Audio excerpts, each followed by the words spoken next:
ॐ अज्ञानतिमिरान्धस्य ज्ञानञ्जनशलाकया चक्षुरुन्मीलितं येन तस्मै श्रीगुरुवे नमः। हरे कृष्णा। तो हम पढ़ेंगे श्री चैतन्य चरितामृत मध्य लीला चैप्टर 5 और प्रयास संख्या 88। तो हम सुन रहे हैं कि किस प्रकार से तरुण ब्राह्मण जो है वृंदावन पहुंच चुके हैं गोपाल जी के समक्ष में, और उनको दंडवत प्रणाम करते हैं, सारी बात बताते हैं, हाँ विग्रह से बातचीत करते हैं और बोलते हैं, ब्रह्म ने देव तुम्ही बड़ दया माया दुई विप्रेर धर्म राख हैया सदया। उस तरुण ब्राह्मण ने कहा कि हे प्रभु, आप ब्राह्मण संस्कृति के रक्षक हैं और आप अत्यंत दयावान भी हैं, अतः आप हम दोनों ब्राह्मणों के धर्म की रक्षा करके अपनी परम दया प्रदर्शित कीजिए। तो यहाँ पर जो देखने को मिल रहा है, ऐसा नहीं है कि वो ब्राह्मण जो है अपने लिए कन्या से शादी करने के लिए बड़ा उतावला है।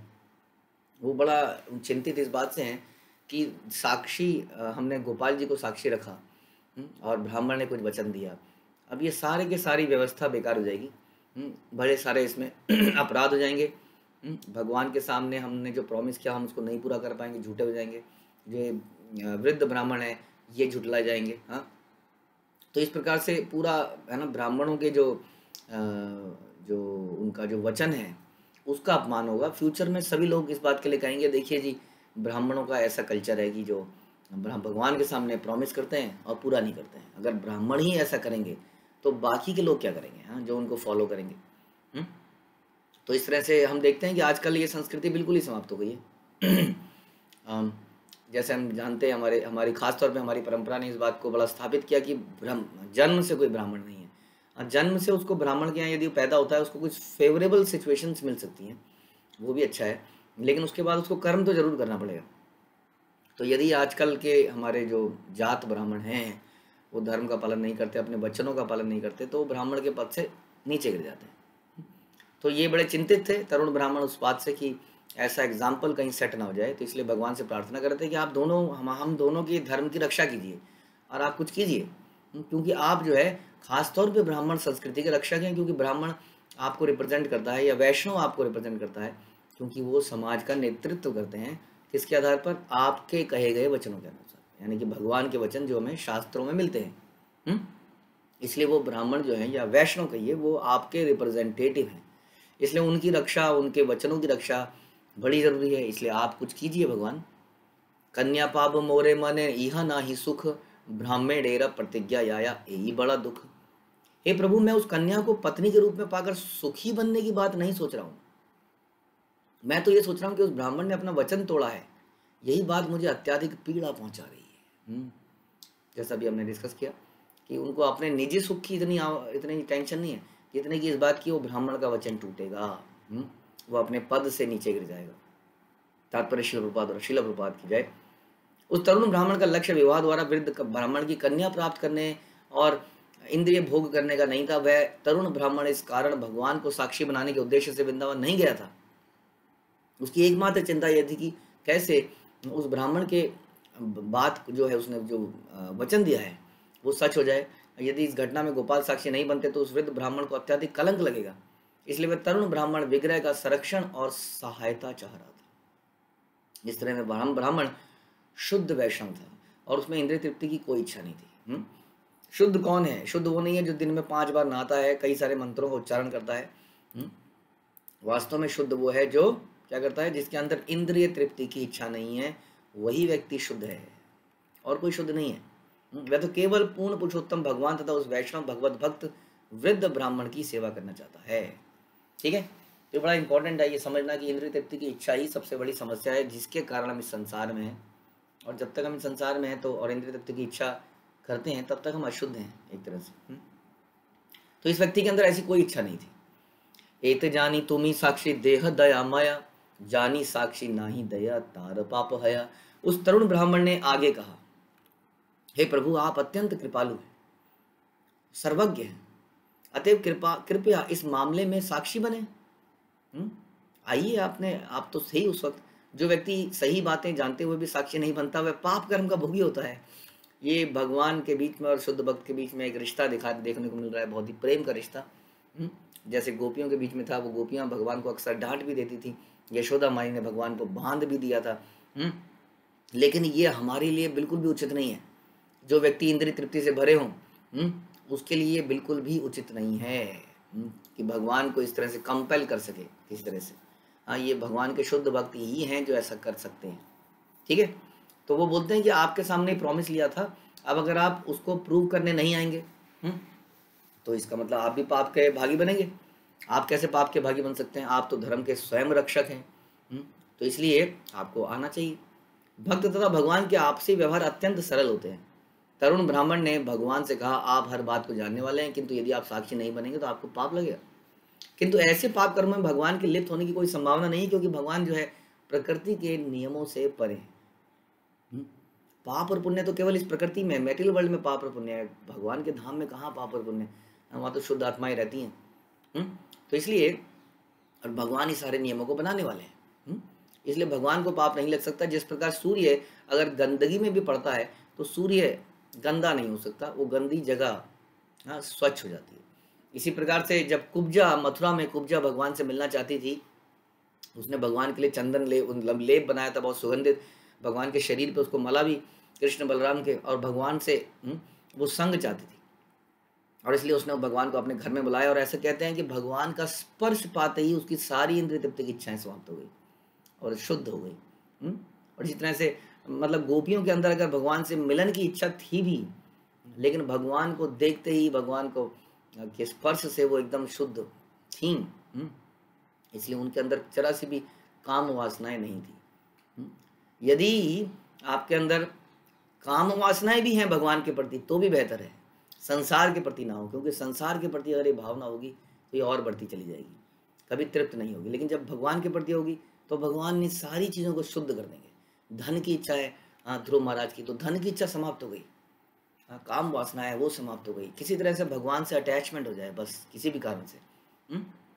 तो इसलिए भगवान को कभी पाप कर्म नहीं लग ही नहीं सकते हैं। लेकिन ऐसा व्यवहार चल रहा है यहाँ पर, बहुत ही सरल व्यवहार चल रहा है यहाँ पर। तरुण ब्राह्मण ये नहीं सोच रहा है ये तीनों लोकों के स्वामी हैं, विष्णु है, चक्र गदा पद्म ये धारण करने वाले व्यक्ति से मैं बात कर रहा हूँ। वो बिल्कुल साधारण बात कर रहे हैं दो मित्रों के बीच में। कहते हैं ना, पाप लगेगा तेरे को अगर तू नहीं करेगा। किंतु ऐसे पाप कर्म में भगवान के लिप्त होने की कोई संभावना नहीं। यद्यपि शुद्ध भक्त भगवान के विषय में सब कुछ जानता है, किंतु वह उनसे उसी तरह बात कर सकता है जैसे किसी सामान्य मनुष्य की जाती है। यद्यपि यशोदा माई ने भगवान के मुंह के अंदर सारा ब्रह्मांड देख लिया था, फिर भी वो घबरा जाती है, अरे मेरा लाल क्या हो गया, इसने मिट्टी खा ली, इसके कीड़े हो जाएंगे। इस तरह की व्यवहार हम देखते हैं। यद्यपि भगवान तथा उन्हें भक्त का परस्पर व्यवहार अत्यंत स्पष्ट तथा सरल होता है, तथापि उसमें औपचारिकता रहती है।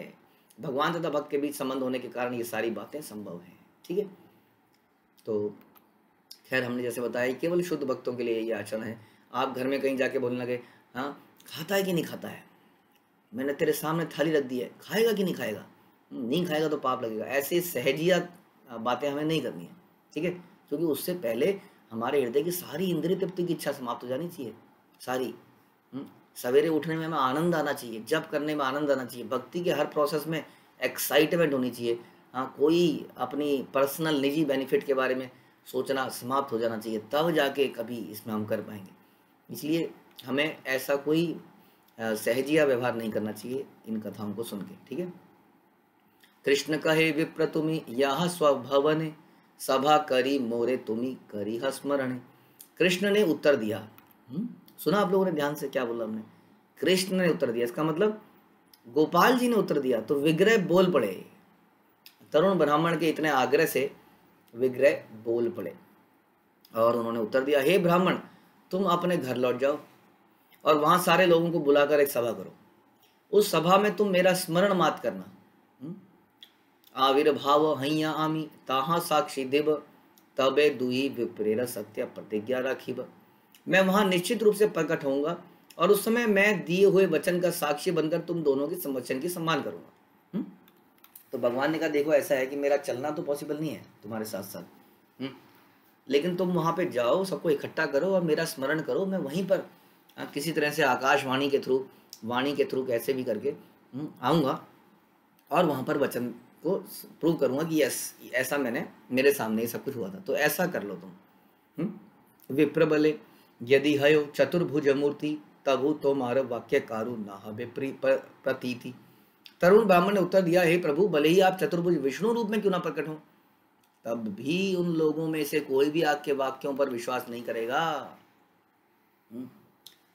तो उसने कहा कि यदि आप वहां पे प्रकट होंगे तो ये जो साक्षी गोपाल जिनके सामने हमने शपथ ली, ये तो वहां नहीं होंगे ना। आप किसी भी रूप में आ जाएं, वो रूप, यही रूप चाहिए हमें, क्योंकि वो कहेगा नहीं नहीं, हमने तो उनके सामने प्रतिज्ञा ली थी। समझ में आ रहा है? तो ये हमें समझना पड़ेगा कि भगवान के, हम सुनते हैं भगवान के अंश और अंश की कला, यानी कि अंश के अंश, ये सब भगवान की एक्सटेंशन है। भगवान विष्णु रूप में आए या वामन रूप में आए, नरसिंह रूप में आए, वो भगवान ही माने जाते हैं। लेकिन ये बातें तो केवल भक्त जानते हैं। जिसने गलतियां निकालनी हो, जिसने त्रुटि निकालनी हो, वो तो कहेंगे नहीं नहीं नहीं नहीं, वो साक्षी गोपाल, वो इतने फुट की मूर्ति, हाँ वो कहाँ है, इतना उनका रंग है, वही चाहिए, वही चाहिए, वही होने चाहिए। और वो अगर यहाँ होने चाहिए तो वहाँ से एब्सेंट होने चाहिए। हाँ, वरना पता नहीं कौन, तुमने कोई माया का जाल करा दिया, ये कौन है हम नहीं जानते, हमें तो वही व्यक्ति चाहिए जिसके सामने हमने शपथ ली थी। तो बोलते हैं कि मानेंगे नहीं वो लोग, विश्वास नहीं करेंगे। किसी भी रूप में आ जाए आप, यही मूर्ति गिया यदि यही श्री बदने साक्षी देह यति तबे सर्वलोक सुने। किंतु यदि आप इसी गोपाल रूप में वहां चलेंगे, यही विग्रह रूप में, और अपने श्रीमुख से जब बोलेंगे, तभी आपकी साक्षी सभी लोगों द्वारा सुनी जाएगी। देखिए, ये हैं भगवान के भक्त, मान नहीं रहे हैं बिल्कुल, कह रहे नहीं, आपको ही चलना पड़ेगा, आपको ही स्वयं, और कोई नहीं चाहिए। तो कृष्ण के भक्त ऐसे ही होते हैं। जैसे हमने गोपियों की कथा सुनते हैं, गोवर्धन में वो जगह अभी भी है जहाँ पर भगवान अपने गोपियों के साथ रास नृत्य करते करते अचानक से गायब हो जाते हैं, छुप जाते हैं, और गोपियाँ उन्हें ढूंढने के लिए निकलती हैं। तो भगवान चतुर्भुज नारायण बन के उनके सामने आ जाते हैं। और भगवान ये सोच सकते हैं कि जैसे ही भगवान चतुर्भुज में दिखे तो गोपियों को पहचान जाना चाहिए था, अरे कृष्णा तुम यहाँ क्या कर रहे हो। तो गोपियाँ ढूंढ रही हैं, रास्ते में उन्हें नारायण दिखते हैं। स्वयं नारायण को देख के वो पूछती हैं, बिल्कुल भी एक्साइटमेंट नहीं होती उनको नारायण को देख के, जबकि नारायण को देख के हम जैसे लोग के तो रोंगटे खड़े हो जाएं, है ना। किसी ऐसे दिव्य पर्सनैलिटी को जिसके हाथ में 4 हाथ हों, ऐसा रूप हो, लेकिन वो जरा सी भी एक्साइटेड नहीं होती हैं, बल्कि वो पूछती हैं, अरे आपने कहीं कृष्ण को देखा। वो कहते हैं नहीं मैंने तो नहीं देखा, और वहाँ से निकल जाती हैं। जरा भी उनके अंदर अटैचमेंट नहीं है, वो केवल कृष्ण से अटैच है। इस प्रकार से ये वो जगह आज भी है। लेकिन उस जगह में जब राधा रानी आती हैं तो भगवान नारायण अपने चतुर्भुज रूप में नहीं रह पाते और अपने द्विभुज में आ जाते हैं। तो इस तरह से उनका जो अटैचमेंट है वो केवल कृष्ण से है। तो इसलिए इसी तरीके से यहाँ पर ही हम देखते हैं तरुण ब्राह्मण कह रहे हैं नहीं नहीं, आप ही चाहिए, आपको चलना पड़ेगा, इसी विग्रह रूप में चलना पड़ेगा, इसी विग्रह के रूप में आपको बोलना पड़ेगा। हाँ, तभी जाके ये काम होगा, तभी आपकी साक्षी मानी जाएगी। तो गवाह की भी पहचान होगी ना, कोई भी गवाही तो नहीं दे सकता ना। गवाह वही दे सकता है जो उस वक्त क्या कहते हैं, चश्मदीद गवाह, आई विटनेस, जिसने उस वक्त सुना था वही व्यक्ति। अब कोई और व्यक्ति आ जाए तो कैसे काम चलेगा। ठीक है, तो आगे सुनते हैं। कृष्ण कहे प्रतिमा चले कोता न सुनी, विप्र बले प्रतिमा हैया नाके ने वाणी। कृष्ण ने कहा प्रतिमा के रूप में कि कभी तुमने सुना है, मैंने आज तक किसी विग्रह को एक स्थान से दूसरे स्थान तक चलकर जाते नहीं सुना। कृष्ण बोल रहे हैं। देखिए, कृष्ण कहते हैं अपने विग्रह के लिए, कि क्या ऐसा कभी होता है कि विग्रह एक जगह से दूसरी जगह जाए। विग्रह तो सपोज टू बी देयर। 5000 साल बाद भी हम वज्रनाभ द्वारा स्थापित कितने सारे विग्रहों को देखते हैं। गोपीनाथ है, जो सारे विग्रह हम देखते हैं वृंदावन के, उनमें से कितने सारे विग्रह जो है गोपीनाथ, वज्रनाभ जो भगवान के पड़पौत्र थे उनके द्वारा स्थापित हैं। इतने हजारों साल पुराने विग्रह भी आज भी स्थापित हैं, 5000 साल पहले। कई तो उसी जगह पर हैं, कई विग्रह एक आध जगह शिफ्ट किए गए हम ही लोगों द्वारा। वो कुछ जयपुर में है, कुछ यहाँ है, लेकिन विग्रह वहीं के वहीं एज इट इज रहते हैं। तो भगवान कहते हैं तुमने कभी दिख रहा है विग्रह पूजा का पर्पस कुछ और है, ऐसे थोड़ी विग्रह तुम्हारे साथ खेलेंगे चलेंगे। कभी भगवान ऐसा देखा है कभी चलते हुए? ब्राह्मण ने क्या बोला, देखिए, ब्राह्मण भी सुनने वाला नहीं है। ब्राह्मण ने बोला अच्छा ऐसी बात है क्या, आपने कभी देखा है कि विग्रह बोलता भी है? विग्रह को बोलते हुए देखा आपने? जब आप बोल सकते हो तो आप चल क्यों नहीं सकते? तो बोलते हैं कि यह सत्य है कि किंतु यह कैसे संभव हो रहा है कि आप विग्रह होकर मुझसे बातें कर रहे हैं। जब आप मुझसे बात कर सकते हैं तो चल के साक्षी देने में क्या प्रॉब्लम है? प्रतिमा ना तुम्ही साक्षात व्रजेंद्र नंदन, विप्र लागी कर तुम्ही आकार्य करण। हे प्रभु, आप मूर्ति नहीं है। ये आपके और हमारे लिए बता रहे हो कि आप मूर्ति नहीं है। इस तरह से मूर्ति नहीं मान सकते आपको। आप तो साक्षात महाराज नंद के पुत्र हैं। आप उस वृद्ध ब्राह्मण के लिए आप ऐसा कुछ कर सकते हैं जो आपने अभी तक ना किया हो। जैसा कि हम सुनते हैं कि कभी ऐसा नहीं हुआ था कि खंबे को फाड़ के भगवान निकले हो। तो खंबे को फाड़ के भी तो आप निकल ही जाते हैं। कितना कुछ आपने ऐसी कितनी मधुर लीलाएं करी हैं। हमने सुना कि किस प्रकार सनातन गोस्वामी को राधा मदन मोहन एक बार बोलते हैं कि हे सनातन, तू कब तक मुझे ये सूखा आटा, जला हुआ आटा खिलाता रहेगा।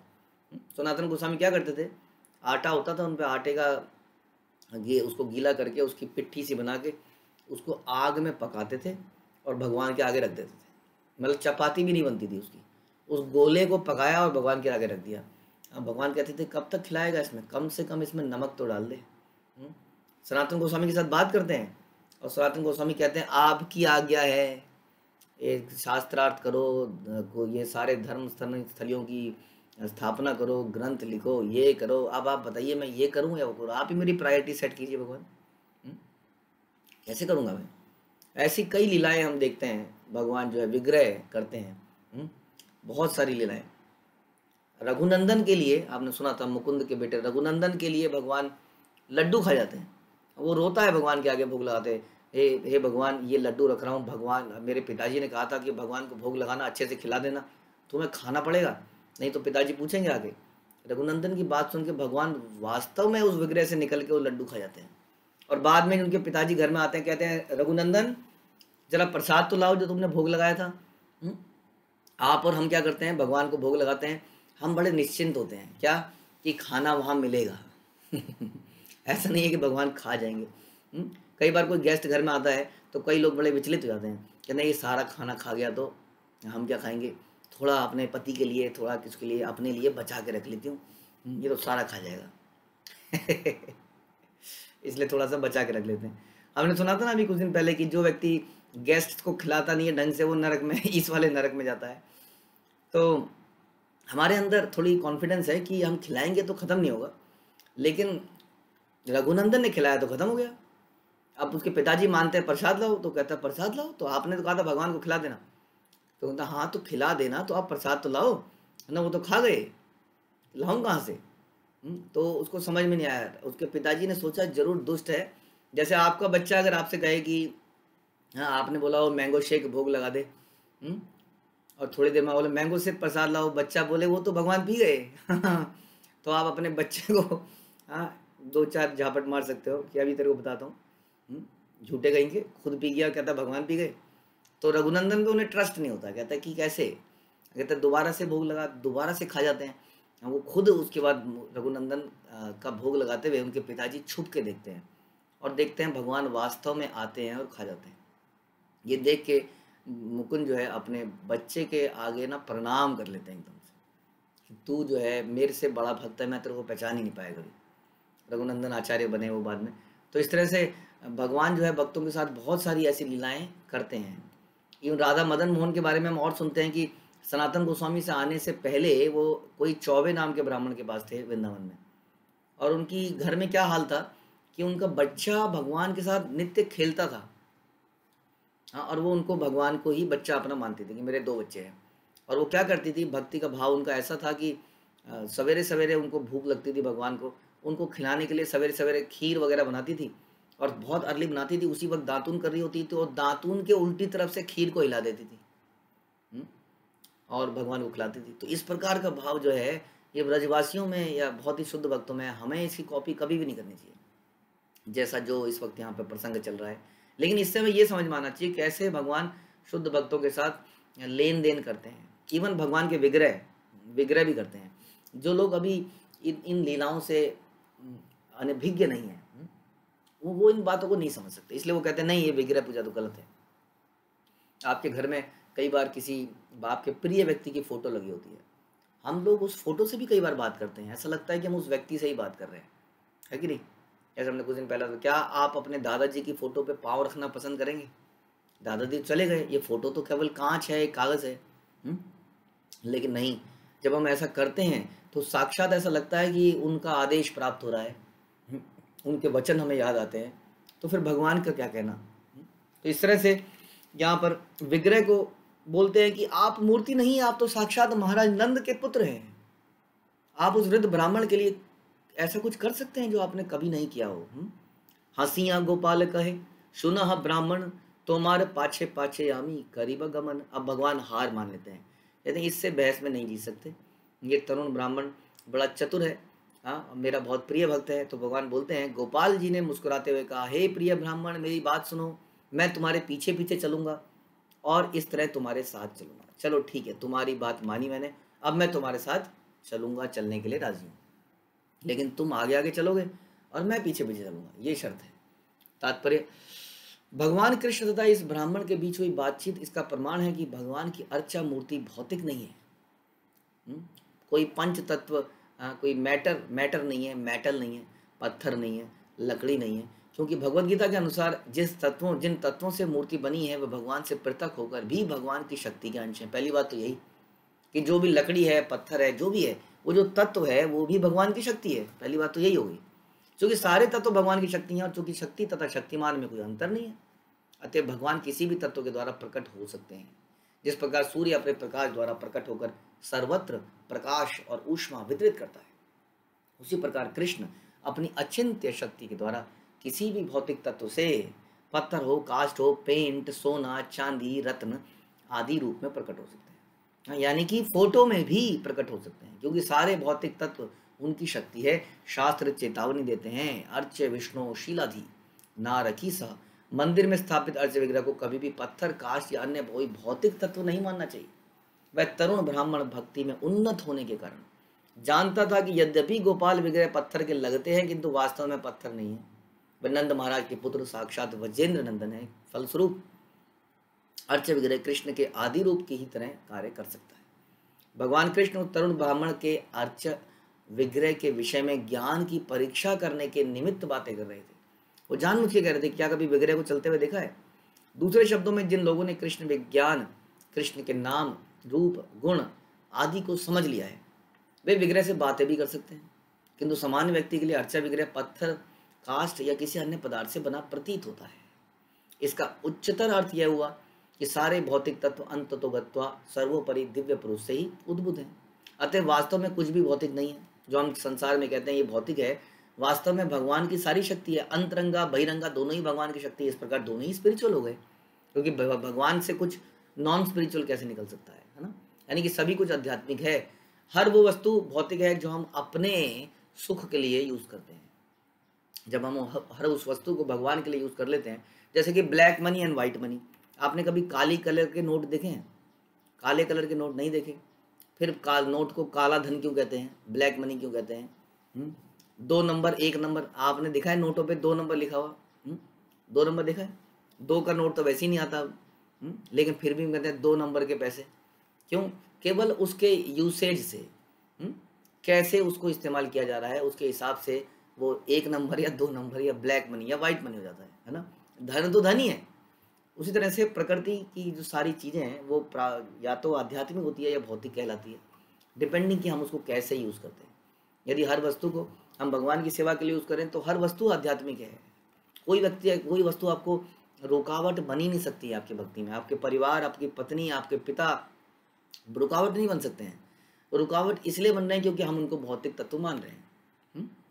तो यही यहाँ पर बता रहे हैं कि सर्वशक्तिमान, सर्वव्यापी, सर्वज्ञ होने के कारण कृष्ण अपने भक्तों से बिना किसी कठिनाई के साथ किसी भी तरह का व्यवहार कर सकते हैं। भगवत कृपा से भक्त भगवान के व्यवहार से भली भांति परिचित होता है, वह निश्चय ही भगवान से आमने सामने बातें कर सकता है। आगे, उलटियामी तुमी ना करिह दर्शन, आमा के देखिल आमी रही बस सही स्थाने। भगवान ने कहा, तुम मुझे मुड़कर देखने का प्रयत्न मत करना। Don't doubt me that I am coming और नॉट। पीछे मुड़ के देखोगे, अन्यथा तुम जो ही मेरी ओर देखोगे मैं उसी स्थान पर स्थिर हो जाऊंगा। एक तरह से इसका हम ये अर्थ निकाल सकते हैं कि कभी ऐसा सोचना नहीं चाहिए कि भगवान हमारे साथ नहीं है। मुझे एक कथा अचानक से याद आती है कि एक बार एक बच्चा होता है जिसके अंदर, इसको हम अपनी कहानी भी समझ सकते हैं, संसार में हम कैसे आए। हाँ, एक बार एक बच्चा होता है जो कि भगवान से, अपने अपने पेरेंट्स से बोलता है कि ऐसे ऐसे करके मुझे अब ना कहीं पर अकेले जाना है, I want to travel alone. हाँ, माना मुझे कहीं पर जाना है, लेकिन वहाँ पे अकेले जाना है, मैं आप लोगों के साथ नहीं जाना चाहता, क्योंकि आप लोग बड़े रोक टोक करते हो हर चीज़ में, ये नहीं कर, इधर आ, उधर मत जा, ऐसा मत कर। तो बड़ी जिद करता है, उसके पेरेंट्स उसको बड़ा समझाते हैं कि देख वहाँ पे ये खतरा हो सकता है, ये खतरा हो सकता है, उसको समझ में नहीं आता, लेकिन वो इतनी जिद पकड़ लेता है, इतनी जिद पकड़ लेता है कि अल्टीमेटली पेरेंट्स को हार मानना पड़ता है। वो बोलते हैं ठीक है तुम चले जाओ। उसके पिता उसको एक चिट्ठी लिख के देते हैं कि ये ले बेटा, जब भी मुसीबत में हो तब इस चिट्ठी को खोल के पढ़ लेना, ठीक है। तो बच्चा चला जाता है और चिट्ठी को साथ में रख लेता है। अब उसने जिद तो कर दी, अब धीरे धीरे वो चलता आगे, रास्ता नापता है, ट्रेन में बैठता है। अब ट्रेन में जब वो बैठा होता है, धीरे धीरे रात हो रही होती है, उसको कुछ अजीब अजीब से लोग दिखने लगते हैं और वो अकेला होता है। ट्रेन में आप जानते हैं कैसे कैसे लोग चढ़ जाते हैं, हम लोग सब एक साथ भी हों तो भी डर लगने लगता है कई बार, कौन चढ़ गया रात को तो पता ही नहीं चलता कौन आया कौन नहीं, आप सो रहे हैं और क्या हो जाए। हाँ, तो धीरे धीरे वो कुछ अजीब अजीब से लोगों को देखता है, उसको भय बढ़ता है, उसका भय इतना बढ़ जाता है कि एकदम से उसकी हार्ट बीट तेज होने लगती है। रात का अंधेरा है, हाँ, कहीं पे गाड़ी रुक रही है, कोई ऊपर चढ़ रहा है, संदिग्ध व्यक्ति लग रहे हैं, वो बहुत ज़्यादा घबरा जाता है। और जब घबरा जाता है तो अचानक से वो उस चिट्ठी को खोलता है कि मैं इसको पढ़ता हूँ, पापा ने बोला था, पापा को याद करता है। हाँ, उस चिट्ठी में लिखा होता है, उसको देख के उसकी एकदम से इतनी बड़ी मुस्कुराहट हो जाती है। और जानते हो चिट्ठी में क्या लिखा होता है? आप सरप्राइज होंगे। उस चिट्ठी में ये लिखा होता है कि बेटा चिंता मत करना, मैं दूसरे कंपार्टमेंट में हूँ, जब भी प्रॉब्लम हो उससे मुझे बुला लेना। तो इतना उछल जाता है वो कि मेरे पापा साथ ही के कंपार्टमेंट में बैठे हैं, और तुरंत उनके पास जाता है, उनसे लिपट जाता है। तो इस प्रकार से भगवान भी हमेशा हमारे साथ होते हैं। इट्स अ मैटर कि हम उनको याद नहीं करते हैं, हमें वो इस संसार में भेज तो देते हैं हमारी जिद करने पर कि मैं भोगना चाहता हूँ। इस चक्कर में भगवान हमें यहाँ भेज देते हैं, लेकिन फिर भी हमेशा हमारे साथ होते हैं। वो चिट्ठी आप समझ सकते हैं, भगवत गीता का वो ज्ञान, श्रीमद् भागवत का वो ज्ञान, जब जब हम उनको याद करते हैं, जब जब हम उनको पढ़ते हैं, तो भगवान हमारे साथ में होते हैं। इसलिए हमें पूरा विश्वास होना चाहिए इस बात पे, कभी शंका नहीं होनी चाहिए कि क्या वो हमारे साथ हैं, क्या ये जो मेरे साथ हो रहा है ये भगवान की कृपा है या नहीं।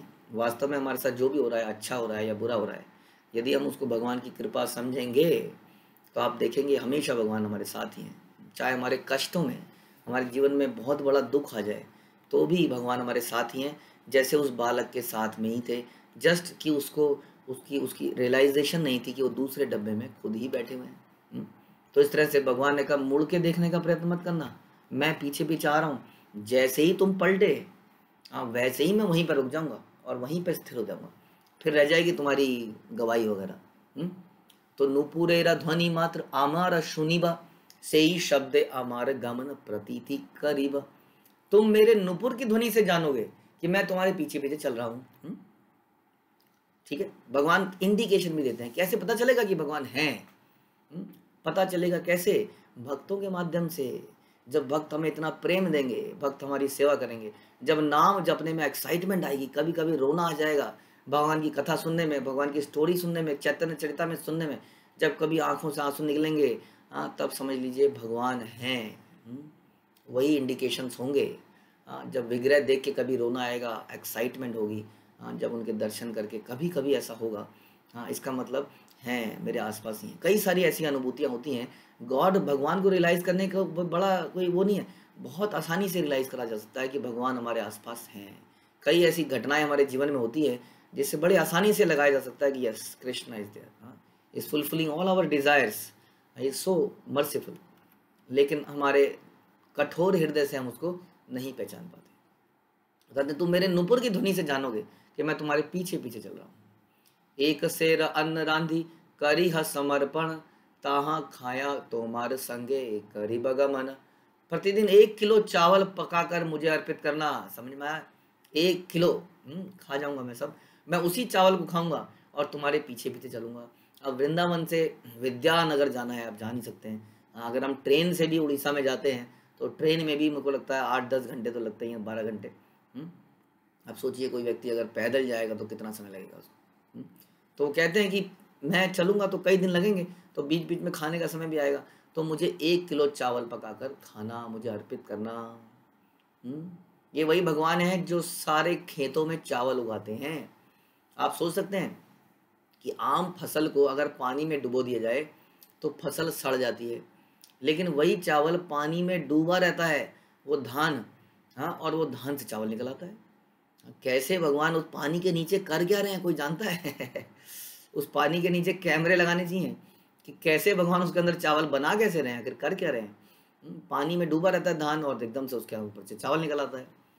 तो जो भगवान सबको चावल प्रदान करते हैं, वो कहते हैं कि मुझे चावल देना होगा तुम्हें, मैं खाऊंगा और तुम्हारे पीछे पीछे चलूंगा। आर दिन आज्ञा मांगी चलीला ब्राह्मण, तार पाछे पाछे गोपाल करीला गमन। अगले दिन ब्राह्मण ने गोपाल से आज्ञा मांगी और वह अपने देश के लिए चल पड़ा। गोपाल भी उनके पीछे पीछे चल पड़े, छन छन छन छन करके बड़ी सुंदर आवाज आ रही थी। हाँ, गोपाल जी पीछे पीछे और ब्राह्मण आगे आगे। नुपुरेर ध्वनि सुनी आनंदित मन, उत्तमान पाक करी कराया भोजन। जब गोपाल उस तरुण ब्राह्मण के पीछे चल रहे थे तो उनके नुपुरों की रुंझुन ध्वनि सुनाई पड़ने लगी। वह ब्राह्मण अत्यधिक प्रसन्न हुआ और उसने उत्तम चावल गोपाल के लिए भोग लगाया। उत्तम चावल भोग लगाया। भगवान के लिए हमें हर चीज़ उत्तम प्रोवाइड करने का प्रयास करना चाहिए। हमारे लिए चाहे कितना भी साधारण क्यों ना खाना बन जाए हर चीज़, लेकिन भगवान के लिए उत्तम चीज़ देने का प्रयास करना चाहिए, क्योंकि हमें भगवान से प्रेम है। कैसे लगेगा जब हमें किसी से प्रेम होता है, हमारे घर में कोई आता है, हम घर में रोज़ पकौड़े पनीर ये सब बनाते हैं? नहीं बनाते। लेकिन कोई प्रिय घर में आता है तो हम कितनी सारी चीज़ें बनाते हैं, क्योंकि उससे हमें प्रेम है। उसी तरह से भगवान से यदि हमें प्रेम है तो भगवान के लिए चाहे थोड़ा थोड़ा बनाया जाए, हाँ, कई सारी चीज़ बनाई जाए, चाहे थोड़ी थोड़ी क्यों ना बनाई जाए, इन्हीं चीज़ों से प्रेम विकसित होता है। ये शिला प्रभुपाद ने हमें अद्भुत देन दी है। नाम जप और संकीर्तन के साथ साथ, हाँ, पठन और श्रवण के साथ साथ विग्रह सेवा, उनके लिए भोग बना के, उनके लिए आरती करके, आरती के जो हमारे सामान है बड़ा दिव्य अच्छा सा होना चाहिए। हाँ, बाकी चीज़ें सिंपल हो सकती हैं, हमारे जूते सिंपल हो सकते हैं, हमारी लाइटिंग सिंपल हो सकती है, लेकिन भगवान के यहाँ पर उनकी लाइटिंग, उनका सामान कोशिश करें कि दिव्य से दिव्य हो, एकदम साफ हो, चमकता हो। दिन में हमने अपने लिए बहुत सारी एंगेजमेंट्स ले ली हैं, इस तरह की एंगेजमेंट क्यों नहीं ले लेते हैं? कई लोग कहते हैं हम बोर हो रहे हैं। मैं जानता नहीं कि वो लोग बोर कैसे हो जाते हैं। हमारे पास जीवन में समय नहीं है, हमारे किसी भक्त के पास समय नहीं है, तो बोर होने का भी समय कहाँ है? तो इसलिए कई तरह की सेवाएं हैं जो हम कर सकते हैं। ऐसी कथाओं को सुन के हमें प्रेरणा मिलनी चाहिए कि यस, हम भी ऐसा करेंगे। तो ब्राह्मण अत्यधिक प्रसन्न हुआ उनकी आवाज़ सुन के, रुनझुन सुन के, और उत्तम चावल गोपाल को भोग लगाने के लिए उसने पकाया।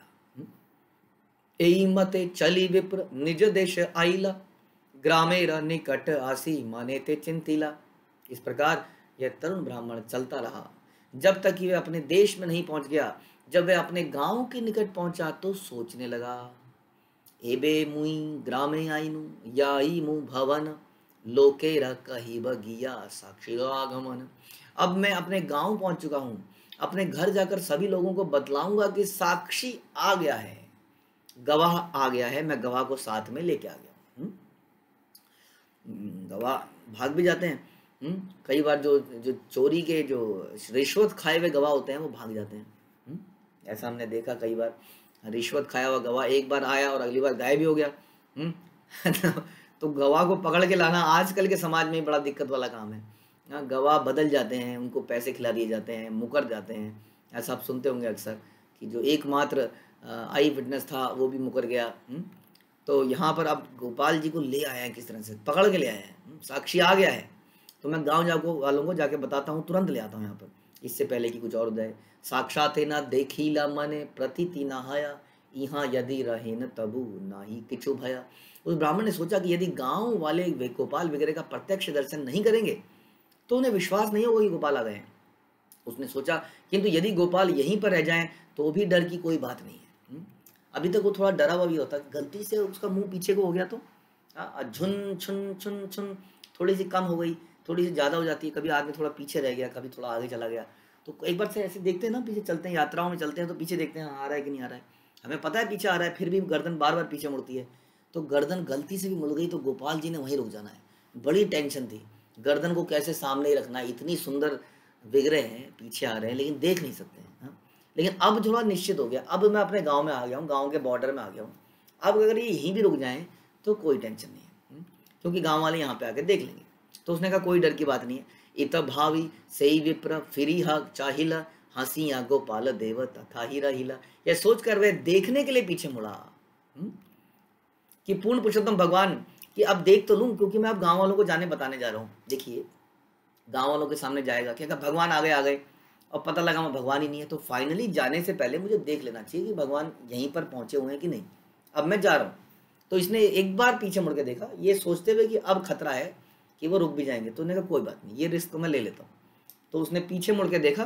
तो जैसे उसने पीछे मुड़ के देखा तो भगवान गोपाल जो है मुस्कुराते हुए वहीं पर खड़े हो गए, वहीं पे जम गए एकदम से। अब मैं यहाँ जम गया। हाँ, तो एक तरह से विग्रह की स्थापना विग्रह ने अपने आप ही कर ली।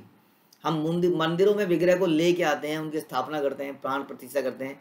यहाँ विग्रह स्वयं चल के आ रहे हैं, लो जी मेरा मंदिर यहीं बना हुआ, मैं यहाँ पर आ गया हूँ। तो वहाँ पे आ गए और वहाँ पे खड़े हो गए। गोपाल जी मुस्कुराते हुए वहाँ खड़े हो गए। ब्राह्मणेरा कहे तुम्ही यहाँ निज घर एथा यह रहीब आमी नायाब अता पर। भगवान ने ब्राह्मण से कहा अब तुम घर जा सकते हो, मैं यहीं रुकूंगा और कहीं नहीं जाऊंगा। जैसा बात हुई थी, तुम जाओ सबको बुला के लाओ, मैं यहाँ खड़ा हूँ, मैं गवाही देने के लिए तैयार हूँ, लेकिन यहाँ से अब टस से मस नहीं होगा। तब ऐसे ही विप्रयाई नगर कहिला सुनिया सकल लोक चमत्कार हैला। तब उस ब्राह्मण ने अपने गांव में जाकर सबको गोपाल के आगमन की जानकारी दी और यह सुनकर लोग आश्चर्यचकित रह गए। अब क्या करें, वो सोचिए उस ब्राह्मण का बेटे का क्या हुआ होगा। सोचा ये क्या हो गया, ये तो कोई गड़बड़ है, झूठ है झूठ है झूठ है। हाँ, अभी हम देख के आएंगे तभी पता चलेगा कि हैं कि नहीं। अब क्वेश्चन ये आ जाता है कि जब ये सारे गांव वाले वहां जाएंगे तो क्या गोपाल जी वहां तब तक रुके होंगे या गोपाल जी वहां से निकल लिए होंगे? क्या वो सबके सामने गवाही भी देंगे? यहाँ तक तो आ गए। अब वो ब्राह्मण तो बड़ा शुद्ध था, उसके साथ तो बातचीत कर ली, बट क्या गांव वालों के सामने भी बातचीत करेंगे? उनको भी अपने दिव्य दर्शन दे देंगे, दिव्य वाणी सुनाएंगे? क्या ऐसा पॉसिबल होगा? जानने के लिए बने रहिए इसी चैनल पर। अगले दो आपको कुछ दिन वेट करना पड़ जाएगा, बिकॉज टुडे इज नहीं, आज फ्राइडे थर्सडे है, तो कल आप सुन सकते हैं। तो जानने के लिए हम कल इस कथा को आगे कंटिन्यू करेंगे। श्रील प्रभुपाद की जय, श्री चैतन्य चरितामृत की जय, कृष्णदास कविराज की जय।